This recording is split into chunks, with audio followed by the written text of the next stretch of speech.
Welcome to the 7th episode of Sam and Voy reviewing Sam's code and his journey of becoming a software developer.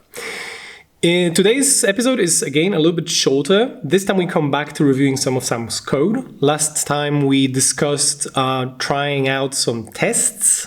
So we put tests as one of the things that it would be a good idea for Sam to get into. It was something that I was kind of having some doubts about myself, but luckily we managed to get some other pair of eyes to have a look at our job prep list document, and they suggested that it would be a good idea to do some tests as well. So Sam actually went back and put some tests for one of his apps he built already in episode number 2, I think, which is the coaching questions generator, which required him actually to rebuild and sort of reformat some of the code that he wrote in order to be able to write tests for it. So we discussed a little bit of how that rewriting went before actually getting into properly reviewing the tests that he built.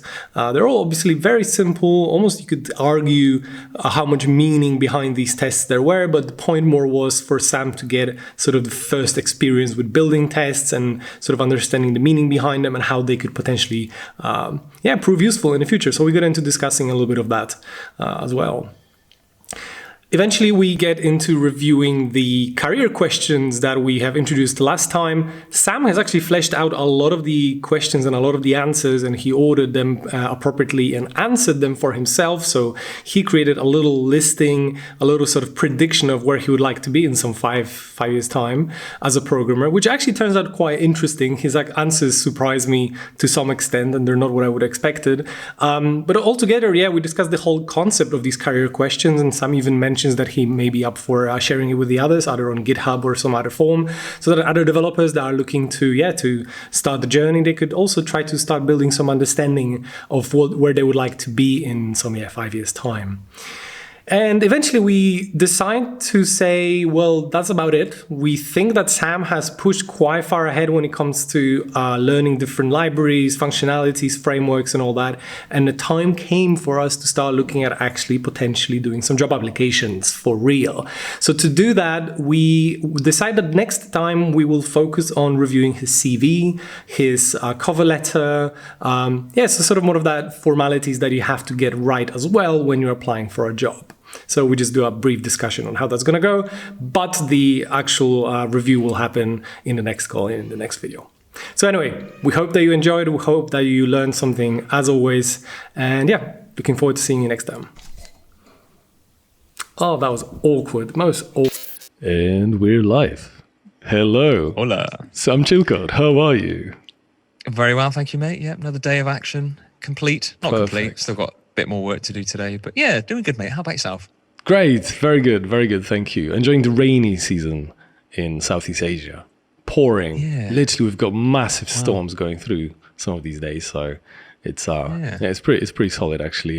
You'd sit in one of them coffee shops and look outside of the window, and it's pouring like it's gonna destroy the roof you're sitting on there for 5 hours straight, and then everything's fine. And half an hour later, all the streets are dry. Not always, mad, but isn't it? Yeah. Surprising. Strangely, Hereford's been like that yesterday. Oh, has it? We've had crazy thunderstorms. Yeah, it's been so hot and muggy lately that honestly, the thunderstorms I was watching the other night looked like something. I don't know if you've ever seen Stranger Things. Yeah.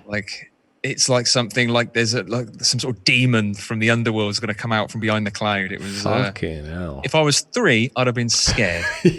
Or if you were a dog. Yeah. So we've had crazy weather, but nice. And how's programming journey going for you, Sam? Going really well, thanks, mate. I think I'm just trying to remind myself what we covered last session. Getting into testing. So since then, I've had a dabble, as we say, with Jest and Puppeteer, and not done like a challenge that you've set, but just use some unit tests, some integration tests, and end-to-end tests on one of my apps. So I've covered some, I guess, basic testing, but super useful knowledge. And weirdly, since I've had a look at testing, I've seen it in a lot of other job listings as well, and seen it up there. So super happy that Wissam recommended it and we had a look at it. And definitely, I'm happy to. Repertoire. And probably job listings that do list testing are jobs you probably want to be with, companies you probably want to be working for. To see a company do tests is definitely a plus. So that's good for you. Yeah. Can you do? So what's the difference between Jest and Puppeteer? Because I actually haven't used either of them. Yeah. Essentially, Puppeteer is a headless browser, so it's more for end-to-end testing. Right. Yeah. Whereas Jest is, I don't know how I describe the difference, but Jest itself, I don't think has that capability. So it's just probably what we call a test runner. So essentially, a library that just executes your tests, right? And you that's use the word I was looking for. Yeah, right, which is cool. Yeah, nice. Yeah. Okay, interesting. Right, so you use both of them, right? Yeah, cool. Yeah. Only sort of doing sort of basic tests, but I quite enjoyed understanding why we even do tests and the concept behind it, knowing what to test and how to write tests for different what's the word I'm looking for? Different scenarios. That's right, yeah. So if you were to summarize Sam Chilcott on 13th day of August, isn't it 13th? I think it is. Yeah. What do you think, why do you think we write tests? I should have revised my notes before you asked this. Sorry, I didn't plan to. But it came out, yeah. It just makes better code, essentially. And I can see why that if you write the test first, you can cover more bases. It just keeps it a bit more secure. And it kind of seems weird to start with the test. And when I first came across that idea, I was like, surely you write the code first and then test it. But I can see it's almost like you create the tests and they're like a funnel, and then you can place stuff through it to see what works and what doesn't, and then iterate the code accordingly. Yeah, so you're describing test-driven development, right? TDD right here. Yeah, I guess accidentally I am, yes. Yeah. Because you absolutely could write your code first and then write the tests, right? There's nothing. Yeah. I mean, again, there's a big discussion going on about that. If you want to participate, then do join in. But yeah, essentially, you know, a lot of people do it this way. And a lot of people argue that doing test-driven development, so writing your tests first, like you discussed, and only then writing the code that succeeds these tests is another way, and apparently better way to go about it, right? But it can go either way, right? The concept of tests doesn't require you to write them first. You can write them at any point. You can modify them. You can change your code and update your tests in the future, right? All of that can kind of have a kind of, you know, fluid relationship, I suppose. But it's a big branch, big field, you know, understanding how to write good tests. I don't by any means feel that I'm really good at testing myself. I'm just happy that I'm doing it. That's kind of as far as I go, and I can see usefulness of it, right, in code. But no, your few-word summary of just makes us write better code, I think, is pretty decent as a mantra, essentially. Yeah. That's the impression I got. I mean, I do have a better answer to this somewhere in my notes, but yeah, it seems like my coding journey is quite rapid, that I kind of not forget some of the concepts, but I move on fairly swiftly. So, you know, the gap between we have our talks, knowledge is there for a couple of days, and then it just almost gets overwritten by whatever I'm doing that week or that day. But yeah, it was an enjoyable and worthwhile foray. Nice. So yes, last time we spoke about actually putting up another exercise for you. That would be the exercise number 5, 6, 7. I don't even know anymore. That would have been 7, yeah. Yeah, but eventually it came down to you doing it on one of your existing apps, right? So we didn't put up a new challenge as such. We just kind of said, hey, why don't you look at back one of the previous challenges we wrote and just build some tests for it? And we decided to go with the coaching question generator, I think. We did, yes. Yeah, that's the one, right? Cool. So how was that? Because if I remember correctly, your code wasn't quite ready to be even tested, right? No, that's right, yeah. I mean, I guess one of the first things I learned was how to prepare your code for tests. And one of the things that, I guess, because the coaching question generator was one of the first apps that I wrote, and I was still part of that mindset of just get it working, doesn't matter how. Which was fine. Don't care about how good the code is. That was fine, yeah. But instantly when I got to tests, I thought, how can I test this? And then I sort of learned about pure functions and how to, I guess, refactor code so it can take arguments and be reusable. So before I even got onto Jest or any sort of testing, I had to learn how to how to write reusable code. So that was a big learning in itself, and took a bit of getting used to, because it's kind of hard when you're so used to hard coding everything in, to make it almost like you sort of take out the guts of it, but leave a gap so you can stick other guts in, if that makes sense, i.e. arguments.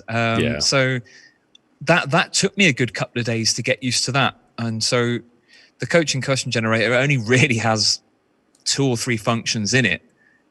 So then it's understanding which functions am I going to test? And then you have to, how can I rewrite this so it's testable? And then you go and think about the tests. So yeah, again, big learnings before I even started. Oh, but that was wonderful. Like I didn't even think about it when we started discussing possibility of putting you back on one of your previous exercises. I just thought, well, it's a fairly simple functionality. So you'd be just, you want to have a minimal example you play with, right? You don't want to make a too big of a project for you, so that it's not too hard, right?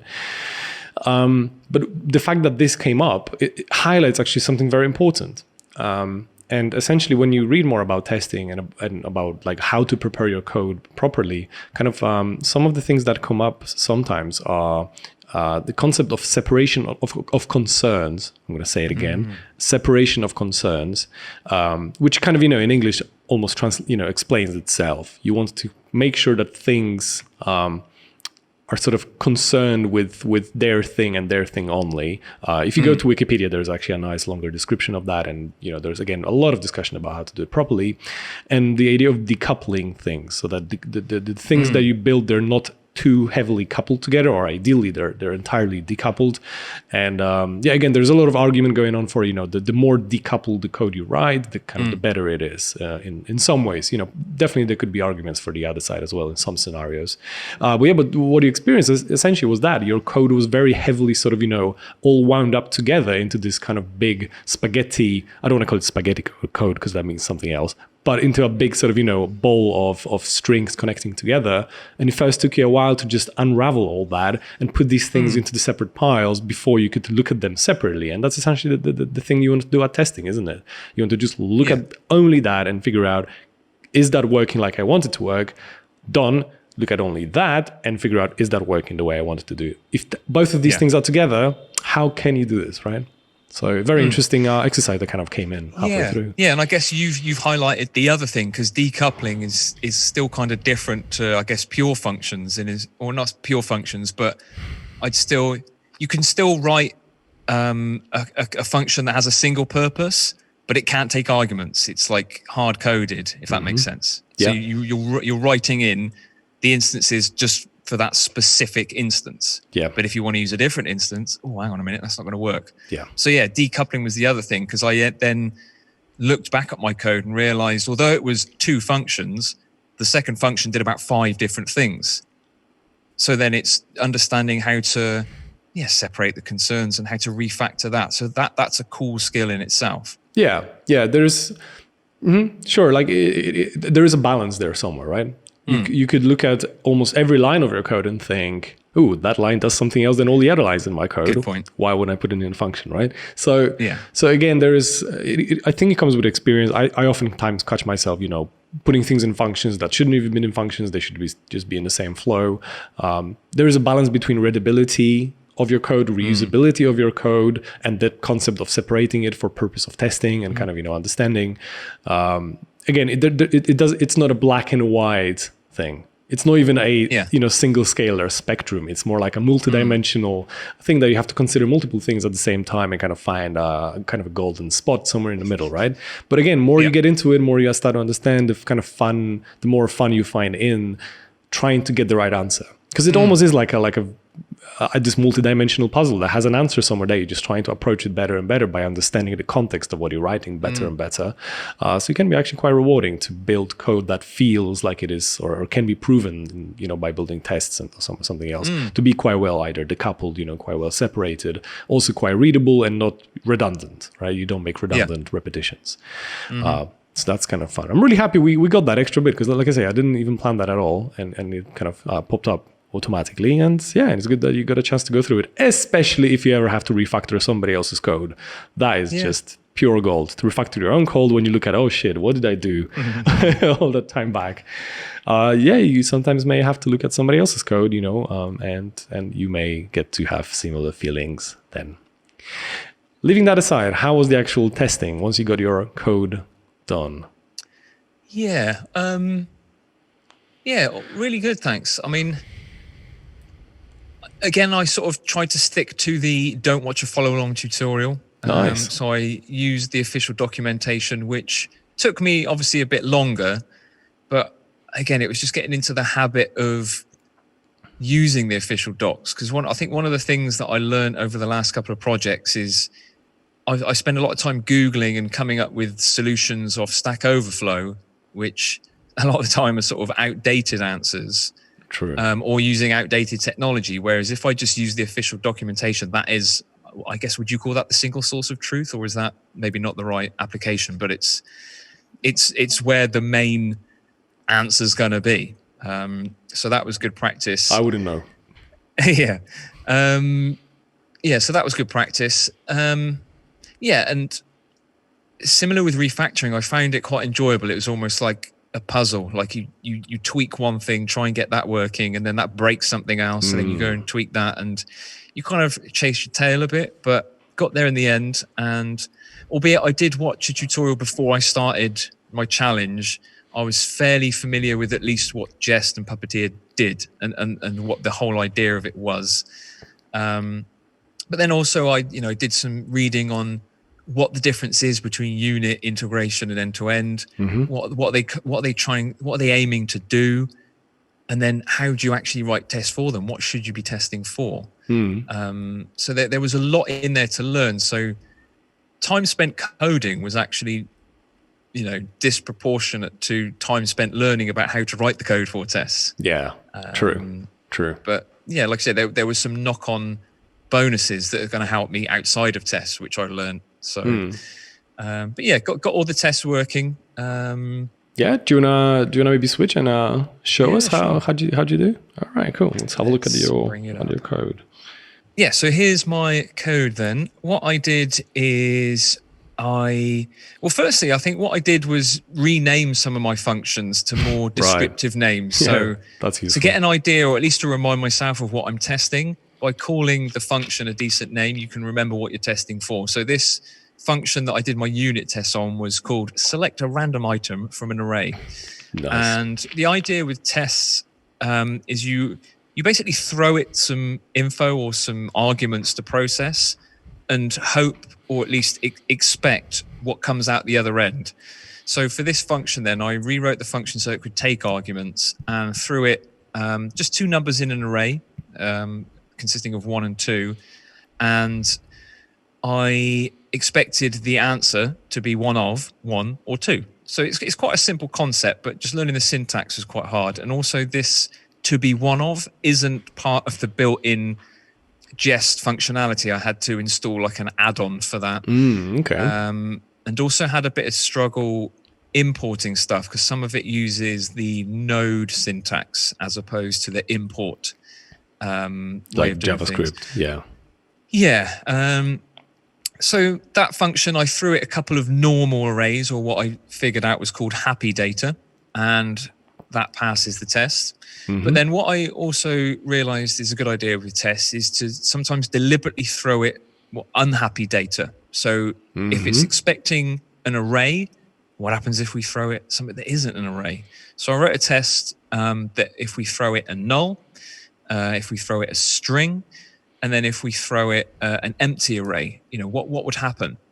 And it's at this point that when you expect it to do something, I thought, well, if I give it a null, I'd like it to throw an error that says this input is not an array, which then it made me think, well, that line of code, that error message isn't even written in my actual app. So then it made me think, maybe that's the whole point of tests.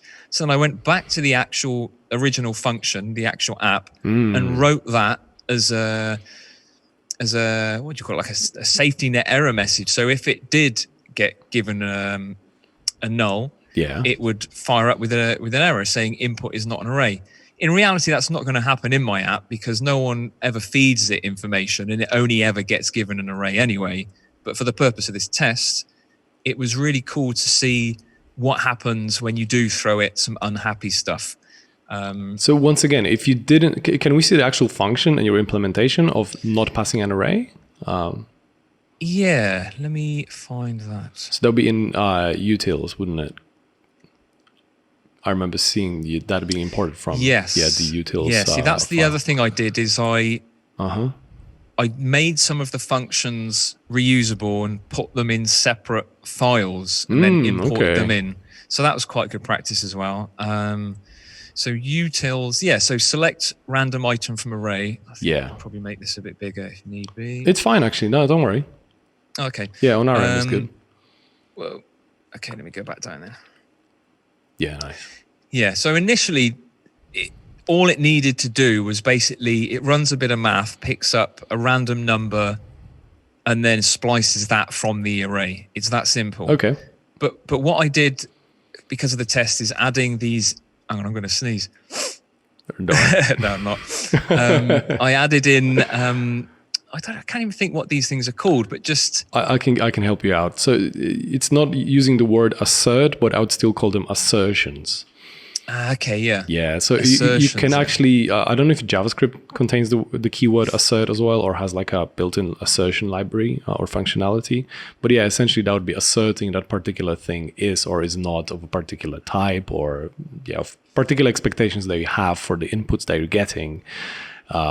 Yet again, another big topic that we could get into, but but you generally assert that the thing that coming in are of the type that, or are things that you're expecting, right? Yeah, exactly. Yeah, so it's almost like a filter. So before it even starts to run any of the math, it checks, hang on a minute, is this thing you're passing me, I'm expecting an array, is it actually an array? So if you send it something that isn't an array, it runs a check and says, is the constructor on this item actually an array? And if it isn't, it throws a new error and says, hey, this input is not an array. And also, if the array is empty, so if the array length is 0, it'll tell us the array is empty. I think hang on, someone's drilling outside. Don't worry. I could barely hear that, but that's good. Okay. I did also have other checks in there for... I can't even read my own thing. If the array contained a non-integer, so if you give it an array but it's like 1, 2 fish 6, it would pick that up, but I couldn't quite get that working, but I actually took that part out anyway.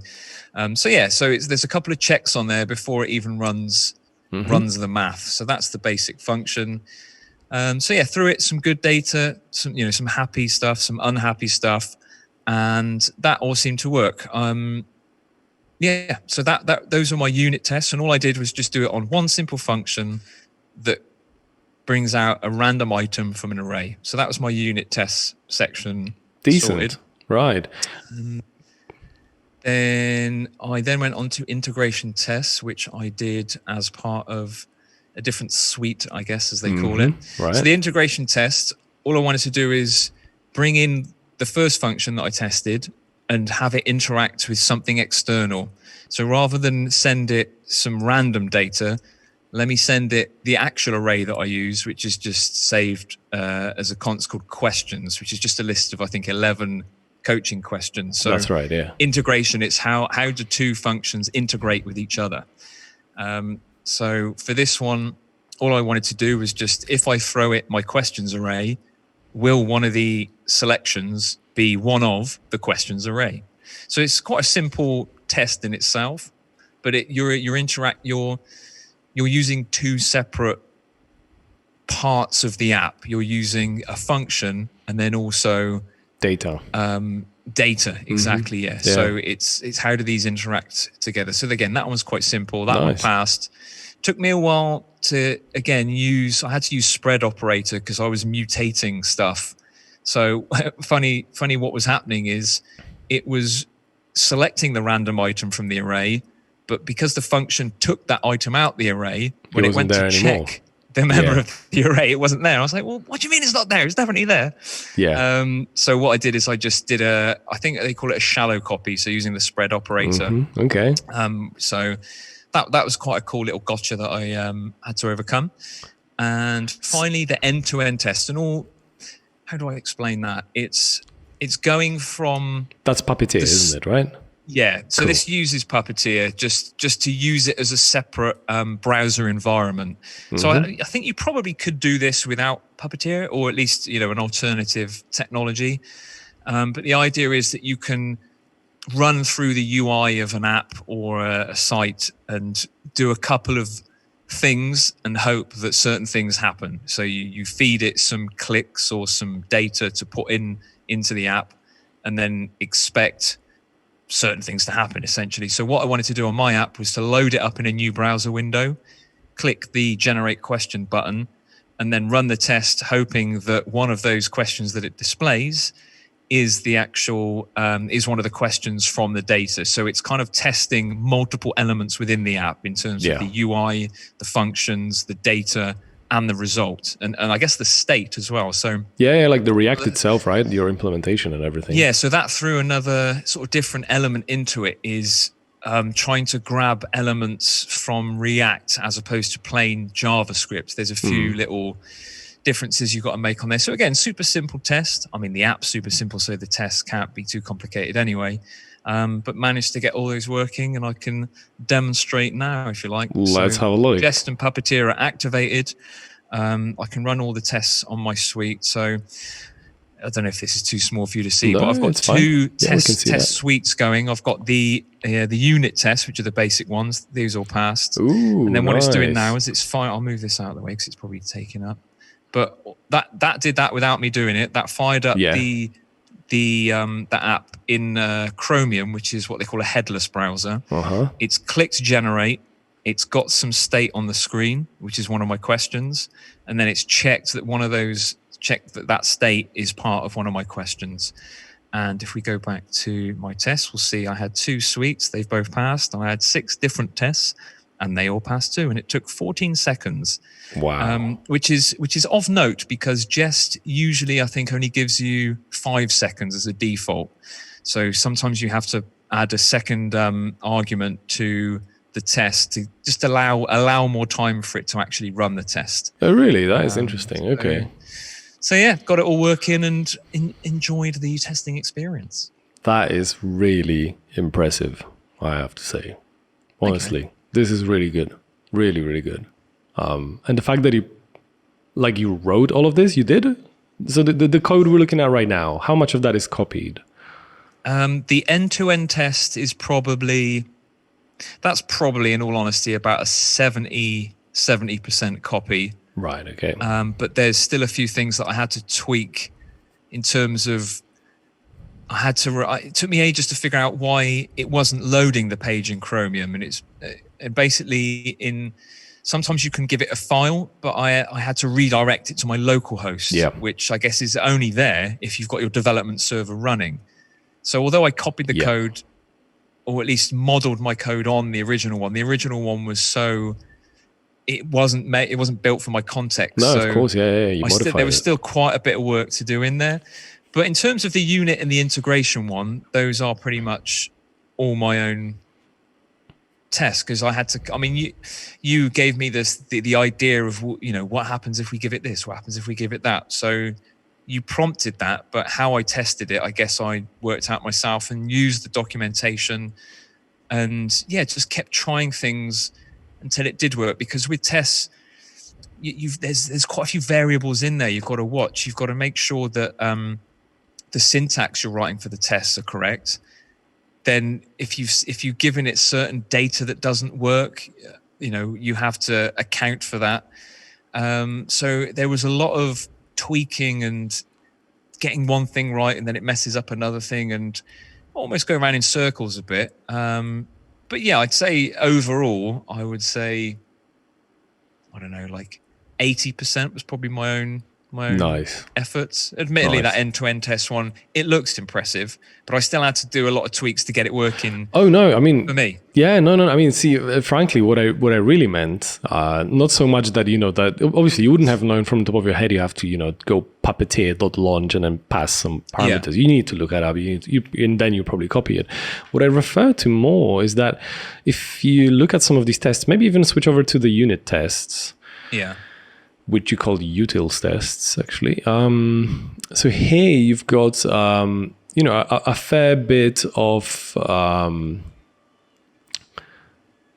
scopes happening. Yeah. You've got the describe scope, then you've got scope, then you've got expect scope.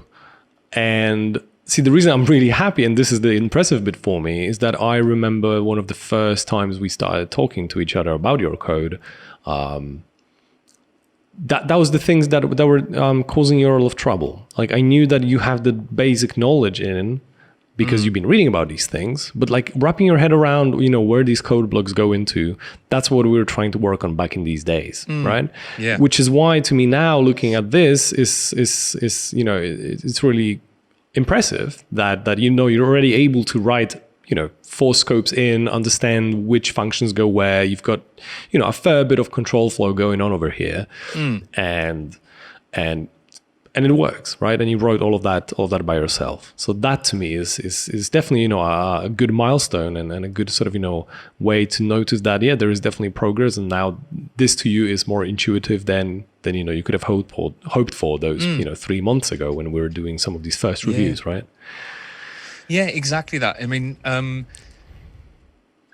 think we've talked about it sort of not as part of these chats, but I make not a diary, but I make a note of the kind of stuff I do every day, and then I have it's called I done this, and it'll send me an email in 3 months or 6 months or a year and say 6 months ago you did this, and last night it was 3 months ago that I was doing the weather app, and I was pissed off. I was in a mood. I was angry. Shit. I couldn't do it. It was probably the lowest few days of my coding journey. And I read that last night and thought, dang, I don't get that anymore. Not just I can do the code, but I can manage my emotions a lot better as well.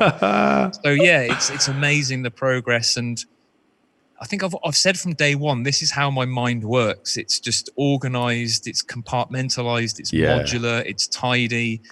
So this is how I like my code to look. And what that describe does is it's almost like an umbrella for all the tests inside. Because initially I just had expect. And they were, it all worked, but that describe just holds it neatly in, I guess, a suite. And it looks, also the good thing is whenever I control S on here, it automatically tidies it up and gets the formatting correct. But definitely like so much progress since 3 months ago. I'd say that was easily the hardest part, when I started to do stuff myself, basically. So copying tutorials. And it's thanks to your input and guidance that's got me to that level. And You're welcome. I knew it was going to be part of the journey as well. That'll be 500 quid. There we go. Mate. I'll send it over ASAP with a tip as well. Honestly, mate, it's priceless help, because I can really see how people would get to that point in their coding journey and think, I'm no good at this, or I'm not meant for this, or I don't enjoy it anymore. And to be honest, I effing hated it during that period, but I knew it was possible to get it. And slowly but surely, one thing clicked, another thing clicked, and now, even today I've spent like 2 or 3 hours trying to work out timestamps in JavaScript, which I knew was going to be a pain in the backside. And I still haven't figured it out, but I'm enjoying that challenge. And I've got I keep saying it, I've got the ability to debug it now. Big progress. Mate, could we see the flare that appeared on your phone yesterday? The days, what do you call that? Because that would be fascinating to review. If you don't mind, if it's not private. No, I'll see if I can. No, not really. So the app's called I Done This. I think it's a paid app, but I've managed to keep it for free. I don't know how. Nice one. You see that? Yes. Yeah. Okay. Yeah. So this is the email that I got sent, I guess, yesterday, and it says 3 months ago on May the 12th. This is what I wrote and logged. It's struggle day on app, which I'm pretty sure was the weather app. Yeah. Feeling down and pissed off. Need to remind myself to detach the success of my coding sessions to my mood going forward. Oh God. Because I was in a funk that whole day. Yeah. So it's cool to see that's the mindset and ability that I was in 3 months ago back in May. And even so, in yesterday's log, I made a note of this log and said, here's my current state. So now I can detach, and I'm just so much more comfortable doing code. Wicked. So yeah, really recommend monitoring your progress, either through journaling or little apps or whatever. So it's a little tip from me. Nice. Okay, thanks for sharing that. That was interesting. I thought there'd be a lot more swearing in there, but that was still good. That was still like passive aggressive, I suppose. No, decent. Yeah, so I think, quite frankly, I don't think there is that much we could be commenting on those tests. This was more to sort of get you do a little bit of them, than getting it right first time around. Maybe there's just one thing that I'll mention for your, or rather two quick things that I'll mention without really digging into them too long. So starting with, when we looked at the integration test, you mentioned that the problem you had if you didn't copy the array, right, was that the actual data would be removed from the array itself, right? So you needed to make that, what do you call that? The three dots in a square. Spread operator. Yeah, the one on top of the integration test. Where's he gone? No, it's in the app test.js, but you just have to scroll up a tiny bit. Yeah, that one, yeah, exactly. Yes. So it instantly made me think that the name of the function maybe isn't quite representing what happens. Because not only it selects a random item from the array, it removes a random item from the array. Yes. Well, yeah. See, this is something I actually struggled with, and it's probably incorrect, is those functions kind of sound the same, but randomize function consists of select random item from array, and then the select random item from array does actually do just that. But the randomize function does the select random item from array, and yeah, you're right, it does alter some state and mutate some stuff. So and I thought, well, what should I be testing against? How can I make this better? Yeah, so in the end, I just opted for, well, let me just get it working, get the test passed. No, fair play. Yeah.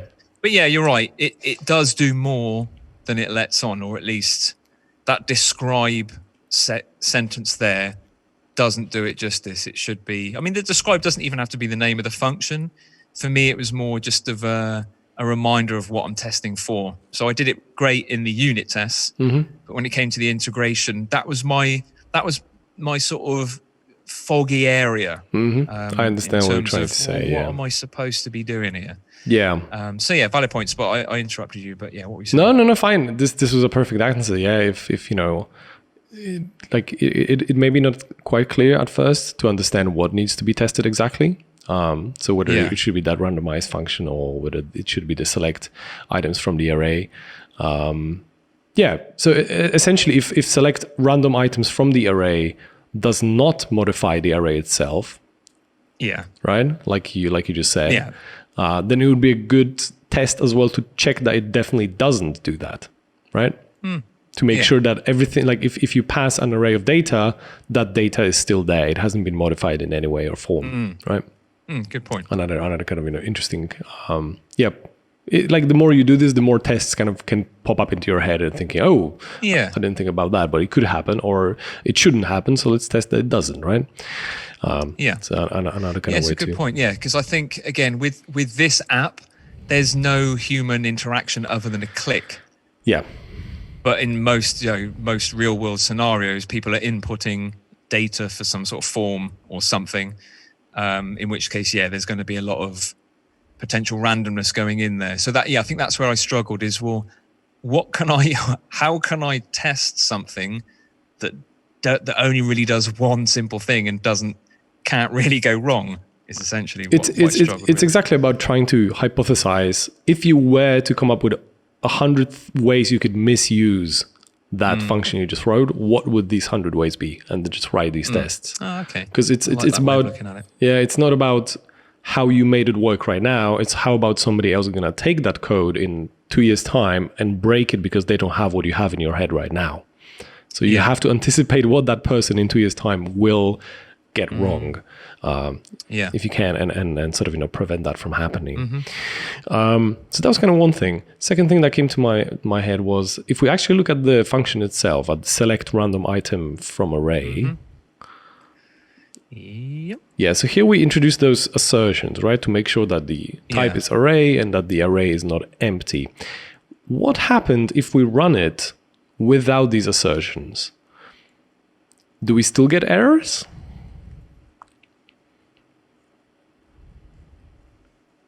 Good question. And I probably would have done that at some stage. I think not, because the errors aren't part of the function. They only exist in Jest. And I think thinking about it, you can tell Jest to just look for errors, or you can tell it to look for a specific type of error. Exactly. Or even a string. Yeah. So that's because what was happening a lot of times during this is the test was passing, even though it surely shouldn't have. And I couldn't work out why. And still, some of them sort of still struggle with. But because to start off with, those assertions weren't part of the code. Yeah, it was just but they were part of the test.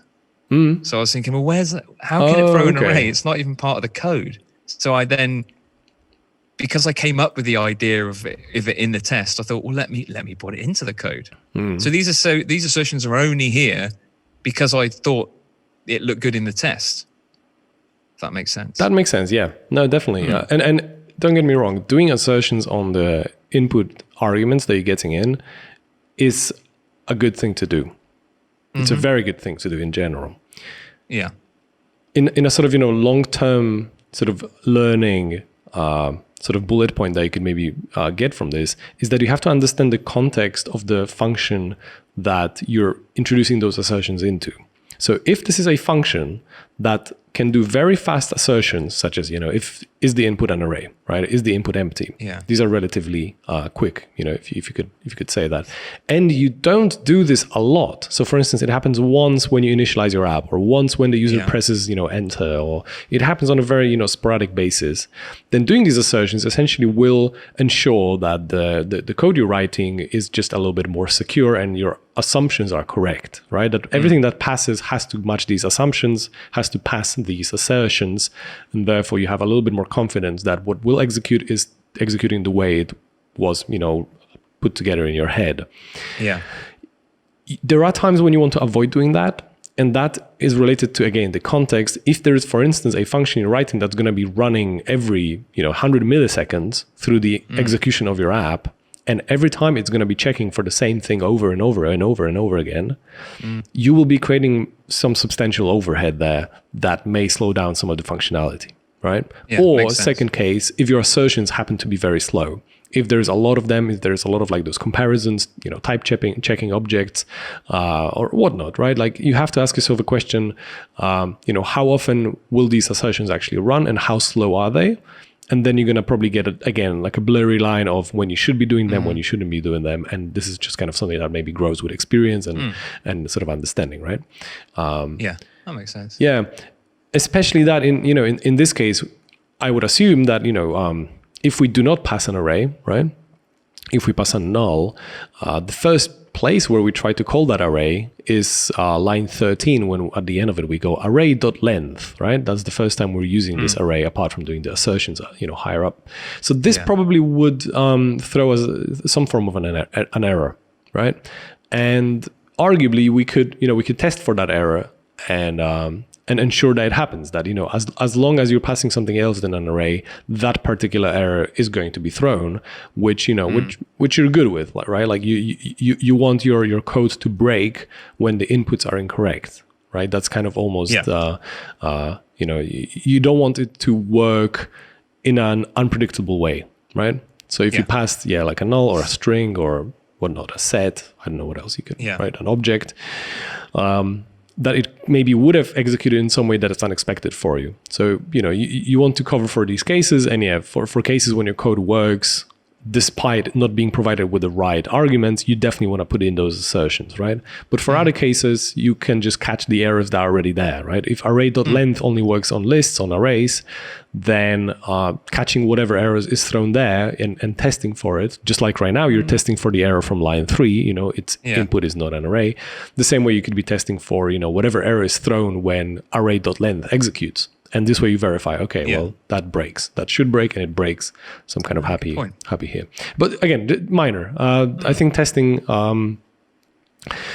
for your inputs and asserting that they're of the right type and that they have the right shape that you want them to have, is a good idea too. So this is perfectly valid code. By no means I'm criticizing it. I'm just kind of trying to open your eyes to seeing things from that perspective too. Yeah, no, I hadn't seen it from that perspective, so thank you. Cool. Yeah, and I've also just realized why half of this is commented out. It's because when I was doing the tests, I was throwing it arrays that were in integers, which works when you're doing the unit test, but when I'm doing the end-to-end test, it never gets an integer, so therefore it was breaking the code. So I'm sure there's a workaround for that, but I've just remembered why half of that is commented out. Yeah, I mean, well, the truth is, it can be any argument, right? It can be anything. It just selects an item from an array. That array can contain anything. It can contain integers, booleans, strings, floats, whatnot, right? Objects. It just will select an item, whatever that item is. The array, the function isn't called, select random. Is not called select random item from integer array. No, it's just called from array. The array can contain any objects you want. So testing for whether each element is a number is almost incorrect, right? Because we want this function to be working with just about any array, right? That's a good point. Yeah. Okay, cool. Throw it in. Cool. No, nice. Seriously, well done. I don't think there is much else we could be saying about these. Primary, purpose here was for you to just give it a shot, try some tests out, and you did, did a fantastic job, mate. And as I was watching your videos on Instagram, I was super proud of how fluent you're speaking about all this stuff that, like I say, 3 months ago would have given you a headache and probably did. So, good job. Thank you, bro. Cool. Okay, so now that we've done that's essentially our exercise number 7 unofficial taken off the list. What else do we have out here that we could be looking at? Last time we spoke, we looked into your future questions. I don't know what you actually call these. Yeah, career path questions. Coding career path questions. Yeah, so I mean, it wasn't really related to the code. I suppose it's related to the coding journey to some degree, but it wasn't part of my learning. It was just something that my coach and personal development head came up with. And after we talked about it, I did flesh it out a bit more, and just added some options. So is this big enough, or do you want it a bit bigger? Maybe let's do one up. Okay, let's do a one up. It's still a work in progress, but I understood a bit more about what domains there would be and could be. So just fleshed out the list so people and myself can sort of pluck out the different industries. So the idea is that when you go through it, you have an answer for each section, and then at the end you come up with here's where I am or here's where I want to be in a few years. So things like the technologies, I added a few that I liked, and just fleshed out the list. So it's just easier you knew what the options were basically. And obviously there's more options than this. It just, even just looking at what type of environment, you've got different types of employment in terms of the size of the company, whether it's your own company. Self-employment, different types of self-employment. And, are you in the office? Are you remote? Are you a bit of both? So I went through that and came up with sort of rough answers for myself, which I think I've written somewhere down here. So nice. Do you want to go through these? Is that right with you? Yeah, that's absolutely fine. Yeah, I mean, I've taken off some of the answers, but I think at least my answers for the moment will be, my domain would be like, I guess, web, but I'd like to move into mobile in the future. Oh, really? Can I ask you about these things, or Yeah, that's very interesting. What makes you feel this way? Mainly because I guess people just use mobile devices more. It seems to be a more common. What's the word I'm looking for? I can't put it into words, and I may be incorrect about this.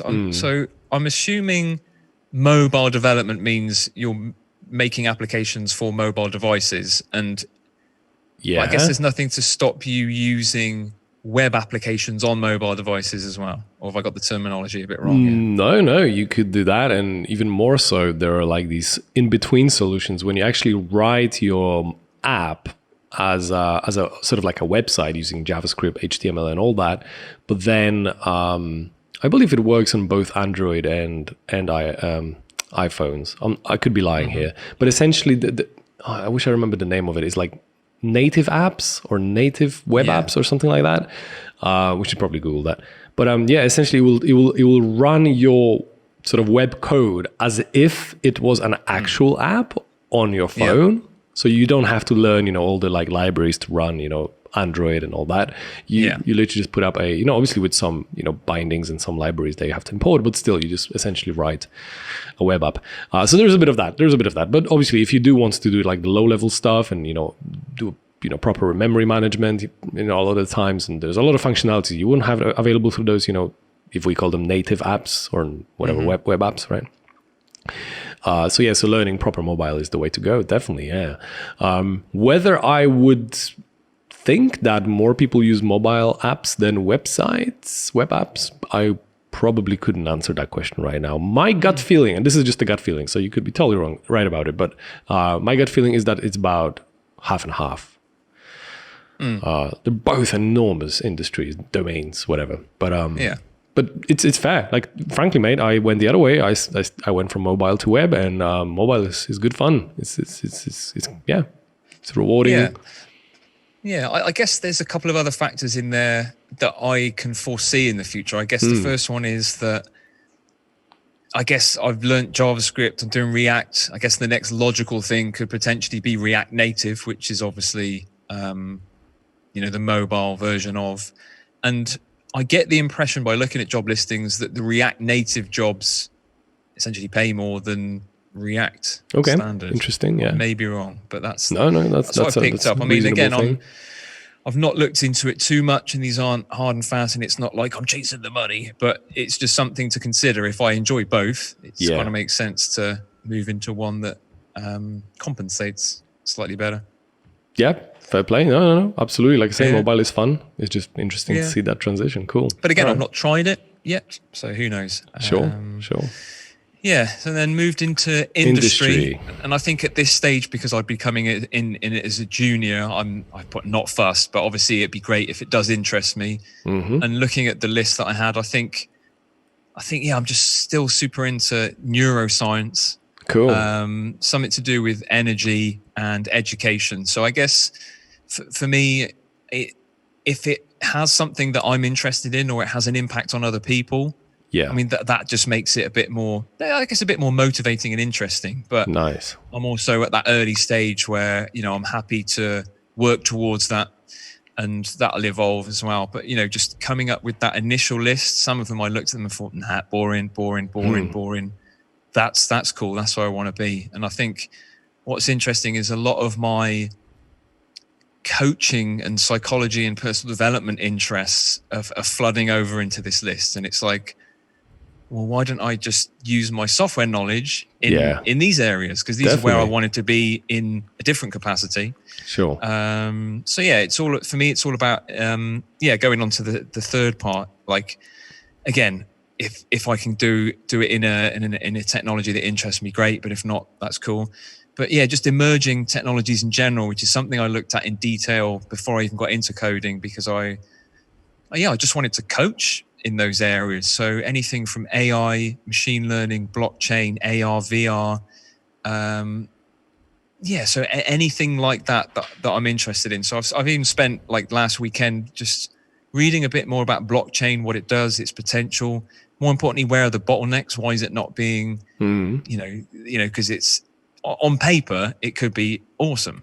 But then it led me to think, well, why isn't it already here? Because it's been knocking around for a while. But then there's also the distinction of, and I think we touched upon it when we first made this list, is are you going to become a blockchain developer or are you going to be developing using blockchain? These are two separate things. And I think even just my looking into that, it's made me realize, well, I'd like to utilize the technology as opposed to create that technology. But even then, you could be using blockchain in the medical industry. You could be using blockchain in the legal industry. So same technology, different industry. So almost like even more overlaps there. So I guess at this stage, it's just for me, front-end development using JavaScript, nice and simple. But then if it's in, if it's got those extra bits on, wicked. Nice. Environment, employed at a small to medium company. Just basically for, I guess, stability, security. And I get the impression the smaller companies, well, actually, no, I don't know. I guess I may have made, this is a sweeping generalization, but I went from small to medium because there would be more support for juniors. But I guess technically in larger companies, there's more staff. So that might actually mean more support. So, and probably more juniors. So you'd have more people to sort of, go through the same journey with, arguably. There are benefits to all, right? There are benefits to all, I suppose. Yeah, exactly. Yeah, but that was the only reason I came up with that solution. And then obviously the last part's the salary and location, but I'll leave those private for now. Sure, that's fine. Also, you said part-time remote. Remote. Yeah, that's interesting. I think again, I may be wrong about this, but I think as a junior, it would be more beneficial to be in an office because you've got people you can, turn around and chat to and speak to for support. Definitely. But if we're talking 2-3 years down the line, it'd be 100% remote, no doubt. But I think for me at this stage, I'd appreciate having that support network physically there, just so I can learn quicker. Not that I need help, but just so I can learn quicker and then become remote at some point. So that's that's the dream. And also I feel it only just occurred to me now, if you were to never do office, you might have not even appreciated what remote actually gives you when you do become a remote developer, because like it is cool, right? Like, so yeah, I've been doing office for a few years and now I do remote for a few years. So I appreciate a lot of it because I can compare it with my life back at the office and think, oh, well, that improved, right? Some things suck and some things I miss. And actually what you mentioned, having mates around you, they can turn around and ask a question. It's brilliant. But yeah, I suppose if you never did the office, right? If you started with remote, damn, like you just go like, well, this is it. Like this is the normal. This is the status quo, and that'd be quite funny, yeah.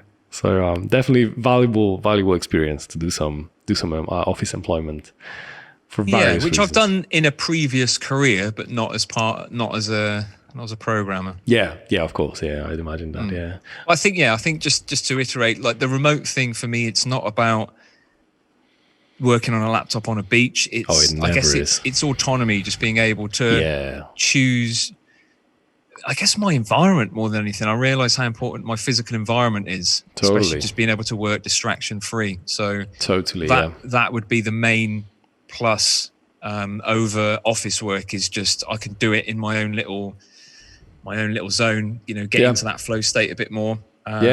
And in many companies, nothing prevents you from actually visiting the office as often as you want, right? Depending on how far you are, spending a week there, a couple of weeks there, right? Uniting with the team, that happens quite a lot too. Different types of reunions, Christmas parties you can fly onto. So yeah, there's a mixture of both, right? Yeah. Obviously, clear distinction as well. Doing remote doesn't necessarily have to mean being a full-on digital nomad and like traveling the world with your backpack on, right? You could easily stay in one place, enjoy your time there, but just work for a company somewhere else. These are completely different things, even though they both are related with working remotely, right? But Yeah, a different thing. So no, makes total sense. I only love how Grammarly have underlined your salary and location. Well, Sam, what is your salary and location? Remove the space. Right. I thought he was going to say, "What is your price, Sam?" Nah, leave it. I'm just taking a piss.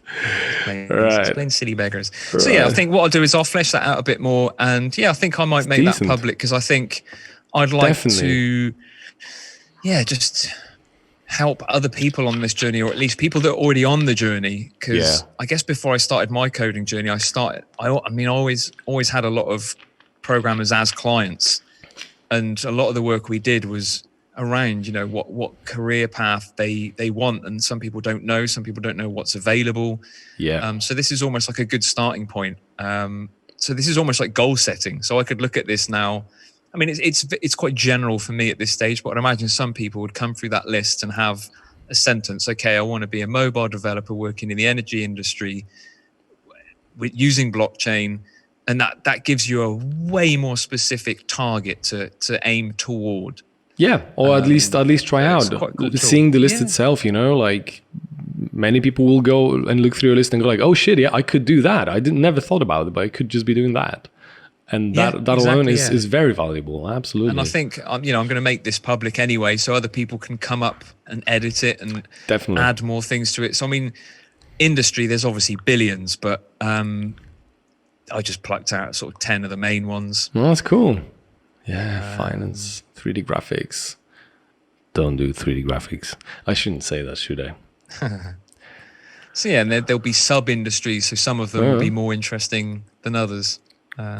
Wow. Mate, you should turn that into like a GitHub page. And you'll get like people will often turn something like that into like this, a GitHub page. Sometimes GitHub is not used for code per se, but for code related stuff. So I would easily see something like that on GitHub, because then you can encourage others to participate quite easily, right? Yeah, because this is. I guess I'm creating what I would have liked 2 months ago. Yeah, definitely. Exactly, yeah. And now I've done it. Cool. Wicked. Decent, man. I appreciate you sharing this. Yeah, this is good work. So let me know let us know when you've got this somewhere public. It'd be lovely too. I shall do, mate. I shall do. Yeah. And thanks for your input on it as well, because I guess we remodeled it quite a bit last session. So we did, a bit. Yeah. It's teamwork, bro. Yeah. Can't see my hand, but let's go on with it. I high-fived him. Let's go with that. Anyhow, I can see already switching. Yeah, so we're looking back at your job prep, because last time we spoke, we went into giving you some testing. Look at this list. Yeah. Everything's crossed out lovely. Nothing is bold like your friend is doing, because he can't cross things out. Retarded. So Command Shift X strike through on a Mac. I didn't know this for years. I told you it doesn't work on Windows. Like it's a shortcut that's reserved by Windows, and it will just do something else. Like Windows does that sometimes. They just reserve a keystroke and they don't tell anyone. Like it's impossible to find out, and like just shit doesn't work. It's so frustrating. Oh my goodness. Anyhow, Yeah, so this is our original list as opposed to the tidied up one, but the bullet points are still the same. I was going to say, so maybe let's look at the tidied up one. That'll be simpler, wouldn't it? Yeah, but I sort of added my updated notes to the untidy one. Okay. Like I said, the list is still pretty much the same. Right, okay, so here we go. Yeah, cool. This is still bold and ugly. So this is the bolded one, So portfolio site, done. Had a bit of a review. Use SAS. Terminal I did a couple of weeks ago. Nice, you did. Debugger, been using that a lot lately. And nice. That's been super helpful. Nice, well done, yeah. Git, rolling back I haven't done. But interestingly this week... haven't you managed to fix those branches I did, of yours? But... I just either used a different branch, or I think what we did ages ago is we copied the whole project over and then did it that way. So I've never actually made a commit and then reverted that commit, but I'm sure that's quite an easy process. That literally isn't the rocket science. Creating and merging a pull request. We were going to have a go at this together, but what I've done is Wissam, funny enough, the guy who helped us with this list, created an issue on one of my projects, which I've now turned it into a pull request. So that's been good practice to create a branch for that and understand that whole process of adding bugs, features and enhancements and all that stuff and doing it as part of a pull request. So that's what I'm working on as we speak. So that's going to be ticked off. Merge conflicts. We did talk about you potentially making some for me, but we can either skip that or do that in another project. I don't know. Right, so I let's guess skip through it that's now. Yeah, I think we're good. Yeah, exactly. I mean, it's a minor thing. So yeah, Gulp pretty much done all that. I think what I wouldn't mind, I might have a look at Webpack specifically going forward, because the builds that I did weren't using React. It was just Gulp. So Webpack and Gulp are slightly different. Again, minor thing. Interview skills, I guess I'll come up to that next couple of days or weeks. Okay. Docker, we decided wasn't needed just yet, but again, I might have a little look at. Yeah. Obviously, tests. I had to go at unit integration, yada yada yada. All that is done. Yeah, well done. So that list. I mean, just checking what I had on my notes. Yeah, I've crossed off all of those. Your friend kindly added the map, non-mutating map and filter. Yeah, Matt mentioned that on one of the YouTube videos in the video comments. That's right. Yeah. So yeah, is it Matt, your friend? Matt. Yeah. Yeah. So Matt. So I bumped that one up to the most important, or at least have a look at the non-mutating map and filter, which, funny enough, was the problem I was having with. I guess I was mutating my stuff in the tests. So I can see the non-mutating thing being useful. Git, build systems, interview. Yeah. So as far as the list goes and the coverage, we've pretty much done it. I mean, obviously the list can go on forever. It could. There's always going to be stuff right? to learn, and I can get better at each one of these. But if we're looking at coverage as opposed to depth, I'm happy with how far we've come and what we've covered, to be honest. Yeah. And you should be. It goes on. You really should be. Thank you, mate. Thank you. And yeah, it's funny enough. I was doing an Instagram live just this afternoon and talked about the importance of having a roadmap. And I think having your input and a couple of other guys have a look at this, because this has been my roadmap and I've been working off these kind of lists since day one. And it's knowing what to learn, but more importantly, when to learn it. Because if I'd have jumped into Webpack on day 3, it'd been like, what the hell? So it's knowing what to do and in what order, and having input from more experienced people like yourself has made the journey a lot smoother. So cool. Yeah, I'm chuffed we created this list, chuffed we stuck to it, and it's helped just knowing what to do every day, because I've been doing 100 days of code, been doing days of code. So every morning I get up, I know exactly what I'm doing. So it's none of this, oh shit, where was I? What was I doing? What shall I learn today? Or maybe it's like, no, this is what you're doing. This is what you're trying to do. Yeah. And this is why you're doing it. So very useful. No, absolutely. Well done for putting it up and actually sticking to it. Yeah. I mean, I suppose I could even make this public as well, but it's going to be different for everyone. And I think exactly, yeah. So I guess it's good to see my process, but if you're watching this, don't follow it word for word, because yours will be different. And this is only like the last 10-20% months. Exactly. I was going to say we haven't listed things you knew already when we started this list, haven't we? Right. That was just at the point when we made it. HTML, CSS, Bootstrap, Sass, JavaScript, music React. Production.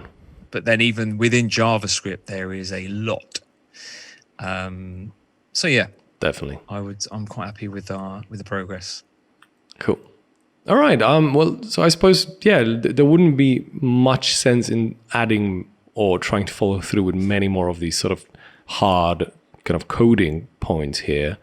So what I'm thinking we could slowly be moving into is to have some sort of look at, prepping you for sending applications out, essentially, right? Since like I say, I'm pretty confident with, the skill that you have right now. There was a conversation we had, a few calls back, maybe call number 2 or 3, when we discussed the you brought this example of you being a slutty fish that is trying to get hooked from the pond.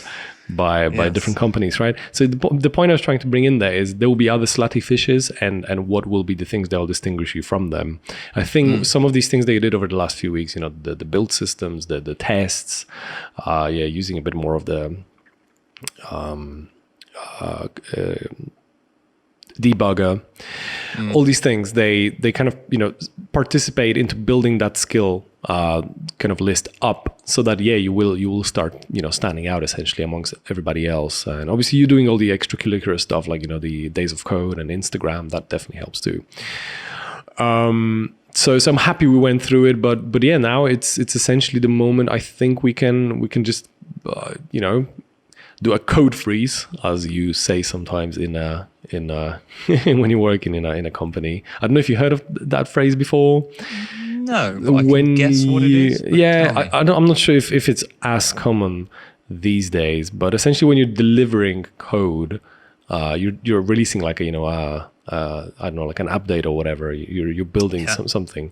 There has to be a moment when you say, okay, from now on, we're not going to add anything else. Like the code writing is going to stop, and we're going to put effort into actually releasing that code and putting it up on on production branch and all that. When you're maintaining a big app, then it can be quite time taking. So you have to have a moment when you say code freeze, and you don't code anymore. So as an allegory, cool. We could do that now and stop you from coding. I mean, obviously do crack on coding if you feel like it. And, we also mentioned there's a few things, you can be cracking on. But I feel that maybe next time we're having a call, we could be reviewing your CV. I think we could have a look at how that looks like, because that will be one of the things you'll be sending through. You will be sending cover letters. That's another thing that we want to be, getting across. Your portfolio is going to go through, but we already did a pretty decent review on that. So, I know from your Instagram updates that there's been progress on that as well. So I think that's going well too. I've seen you updating your old projects to make sure they work fine. So that's good as well. I think that side of things you've got pretty much covered. So yeah, just to have like a general kind of conversation on, I suppose what it takes to apply for a job, and how not to omit something that could be obvious. I think that's the best way I could put it. I've been sort of I applied for a number of jobs in my career so far, both in coding and animation industry, and as a bartender years ago. So been to a number of interviews, and I think I got a pretty good understanding of sort of like the human aspect of it, and how to understand what really is expected of you when you do send a job application. Obviously, when it comes to coding interviews, you also have this whole sort of the coding interview, quote unquote, sort of questions that make you create a function that can reverse the string with O to the n complexity and all that. You must have heard of these. Big O notation, yeah. Without getting into that, but just sort of, which, out of interest, if you feel like, obviously go through it.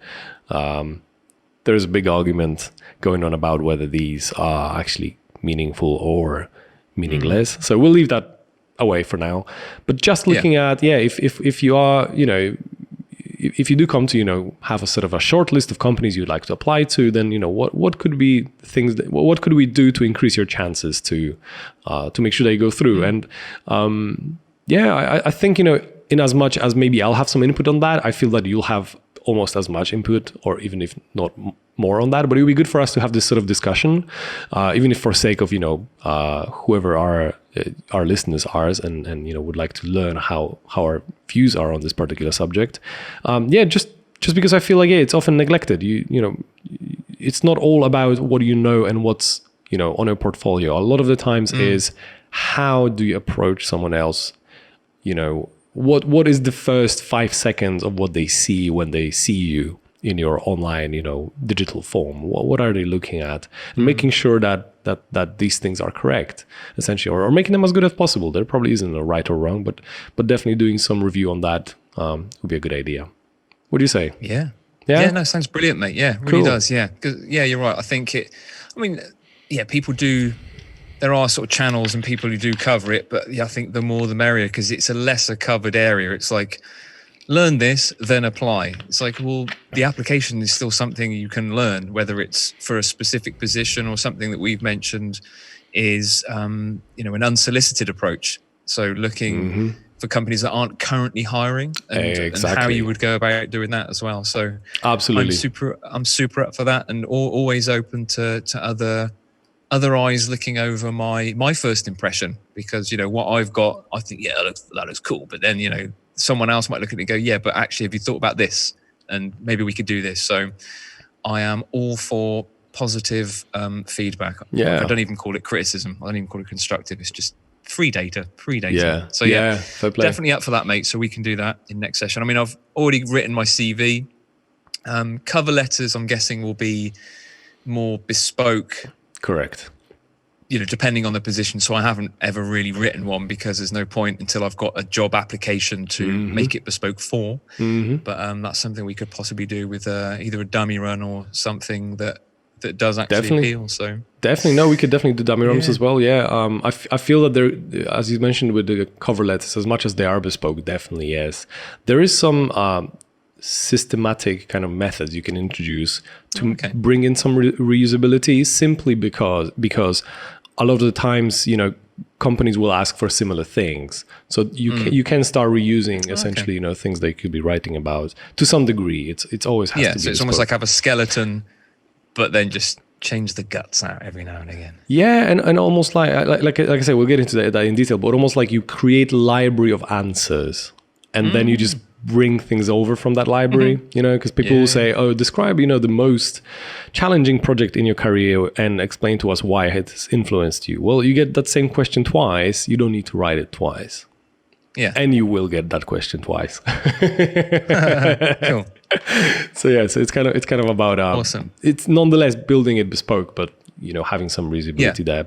And there are a lot of these little tricks that can help, right? Awesome. I'm down for that. Cool. All right. Well, I think that'll be it. I think we can wrap it up with that little plan for the next call. I think it'll be super cool as well, because it'll be no coding, purely sort of, I would almost call it like UX review. You're essentially optimizing the user experience of somebody discovering you and then wanting or not hire you. So I guess UI as well. Yeah, to some degree as well. Absolutely. Like the visual elements. Yeah. Yeah. Cool. Yeah. Sounds wicked, mate. And always thanks again for all your help and support so far. Okay. Do you want to switch back to the big view so we can do the goodbyes on the... How do I do that? As we always do. Yeah, I won't hang up on you this time. We'll do a video goodbye and then a real goodbye. Yeah. Because I always stay behind because we said we'd do it. See you later, mate. Got what I needed. Right. Okay. So yeah, good job, man. I really enjoyed reviewing those tests with you today. That was decent. Like I say, every single time we do more of this, the more proud and kind of happy I feel about your progress. And it's a pretty fucking big milestone having finished that job preps list, if you think about it. Like, I don't really think about it too much because at the same time, there is still, job search, job application. That will take a while, right? But yeah, like doing the code freeze, as we just described it, and reaching that stage, something we've been almost postponing for a good while. Like I remember that we had discussions about maybe bringing that date a little bit sooner, and we managed to agree to still introduce some of these extra concepts. So I feel very, very glad today being able to say, done that. That is behind us now. Obviously, we'll carry on coding and all, but we got what we wanted. We got what we planned. It's a milestone, definitely. Yeah. Yeah. Yeah. No, and I appreciate your input on that as well, because I guess we found a happy medium. Is like we did a bit more, but it took me less than we, because I even made a note. I guess our initial thoughts was that will probably take 2 to 3 months. I think it probably took a month and a bit. But just the progress. Yeah, I think so. I was looking at it because I even made a note of that milestone. When we said 2 to 3 months, okay, when is that? Okay, well, 3 months is that date. I'll stick that in my diary. So it just gives me something to aim for. Oh, okay, right. But yeah, doing those extra bits definitely helps because, I wouldn't have done testing. I still wouldn't be able to use the debugger or terminal. And these are just skills that are going to help me going forward, let alone applying for tests, applying for applications. So yeah, I'm glad we didn't. I mean, it wouldn't have been bad for us to jump straight into it, but it's definitely better that we've got these extra skills, visible on my CV now. Definitely. And they'll see it in the project, so I could just claim that I've done a lot of this stuff, but I've got some experience in there, which I guess makes me a more attractive fish. Oh, I've just realized what the thumbnail for this video is going to be now. Do I have your approval to use this? Yeah, go for it, mate. That could be clickbait. Get it? Bait. Oh, this is low. It's past 11 o'clock here, so yeah. Well, if my coding career doesn't work, I've always got comedy. No, don't do it. Yeah, all right, mate. You get to bed. Thanks again for your help, mate.